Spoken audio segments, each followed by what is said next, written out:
Katika mahojiano ya awali, mtuhumiwa amekiri kutenda kosa hilo. Jeshi la polisi mkoa wa Njombe linamshikilia kijana Juhudi Mkosa, kijana mwenye umri wa miaka 30, ambaye ni mkazi wa kijiji cha Kijombe, halmashauri ya wilaya ya Wanging'ombe, mkoa wa Njombe, akituhumiwa kumuua baba yake kwa madai kuwa ni mshirikina ambaye anaharibu ujauzito wa mkewe. Kamanda wa polisi mkoa wa Njombe, Mahamudu Banga, amesema baada ya mahojiano kijana huyo amekiri kutenda kosa hilo la kumuua baba yake Ernesto Mkosa Novemba 29 mwaka 2025, na upelelezi unaendelea ili hatua nyingine za kisheria ziweze kuchukuliwa.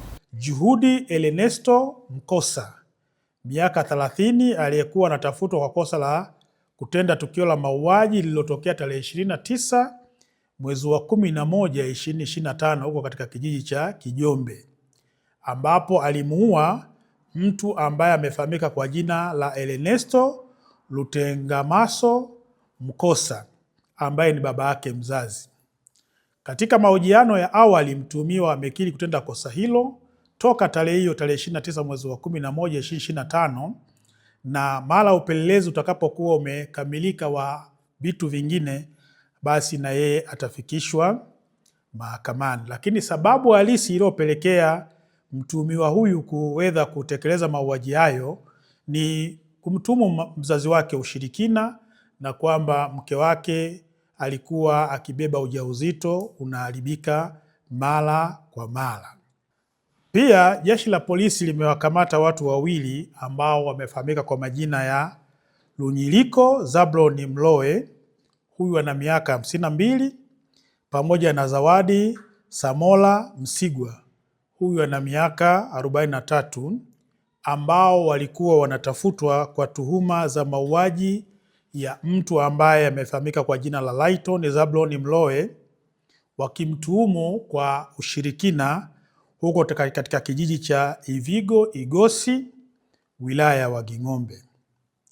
Watuhumiwa hawa walitekeleza mauaji hayo siku ya tarehe 10 mwezi wa 6 2026, na baada ya kuwa wamekamatwa wamehojiwa na wamekiri kutekeleza mauaji hayo na hatua za kuwafikisha katika mahakama zinaendelea. Aidha, jeshi la polisi mkoa wa Njombe limemkamata mtu ambaye amefahamika kwa jina la Zeng Zemin, miaka 33. Huyu ni raia wa China wa kampuni ambayo imetambulika kwa jina la JX Betting Company ya Dar es Salaam, na wenzake wawili ambaye mmoja anafahamika kwa jina la Frenki Evaristo Mlula, miaka 32, na Yok Salum Lengipa, miaka 27, ambao walikuwa na mashine 6 za kampuni nyingine ambayo inafahamika kwa jina la Agamaloto, zikizaniwa kwamba ni za uwizi. Kwa watuhumiwa hawa watafikishwa mahakamani mara baada ya upelelezi kuwa umekamilika. Kwa kushirikiana na polisi wilaya ya Mbalali mkoa wa Mbeya, limefanikiwa kumkamata mtu ambaye amefahamika kwa jina la Joseph Mapinduzi Kalinga, miaka 21, mkazi wa Kinyanambo Mafinga, akiwa na pikipiki MC 803 EUN aina ya King Lion, aliyokuwa anatafutwa kwa kosa la wizi wa pikipiki uliotokea hapa mkoani Njombe. Kwa watuhumiwa wote hawa, mara baada ya upelelezi kuwa umekamilika, watafikishwa katika mahakama kwa ajili ya hatua zingine. Aidha, kikosi cha usalama barabarani mkoa wa Njombe kimeendelea na utoaji wa elimu kwa madereva, wamiliki wa vyombo vya moto, abiria na wananchi katika makundi mbalimbali juu ya umuhimu wa kufuata na kuzingatia sheria za usalama barabarani ili kudhibiti ajali.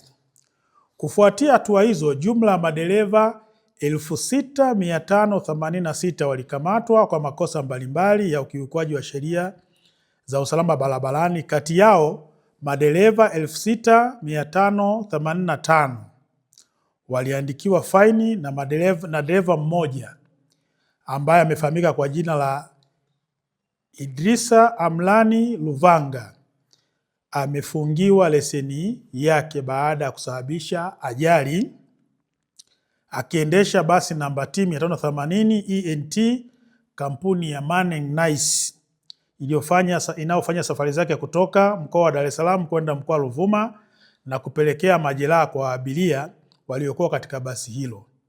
Dereva huyo atafikishwa mahakamani upelelezi ukikamilika. Hii ni ripoti ya Ayo TV na mimi ni Amiri Kilagalila.